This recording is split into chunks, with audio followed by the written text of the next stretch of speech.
Carl Pohlad, class of 1934, Alumni Inductee.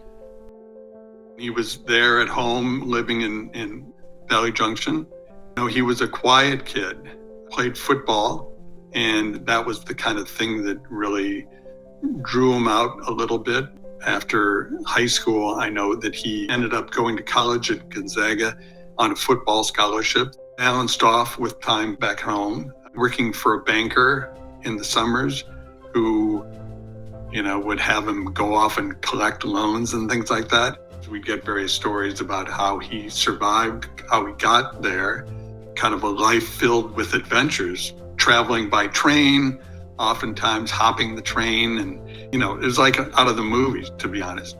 These stories of how somebody, a young person, survives and grows in that kind of environment.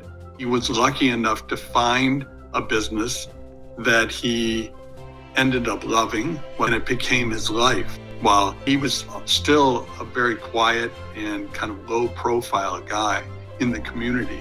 The idea of buying the twins, I would think would be daunting for him, but he chose it and he's excelled in it, which is amazing to me, even now to think back on it, like who he was before the twins and who he was after.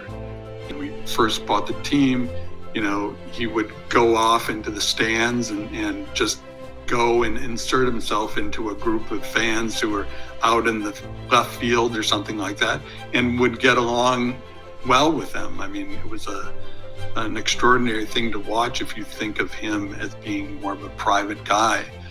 He just came out of his shell because of the twins in a lot of ways. Somehow he had that built-in desire to help other people, but more on an individual basis and a quiet basis. So ultimately, the foundation was formed. I think it still drives us today that we want to carry on that tradition by giving back directly to people. Times are very different now, but we face, in some ways, the same challenges.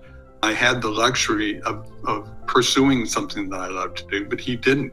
He did it kind of organically, but it can still apply to people today. He was able to relate to people directly, personally, and connect with people. And he really believed in that you need to be a man of your word. And that's what he taught us, but you could just see it in the way that he behaved.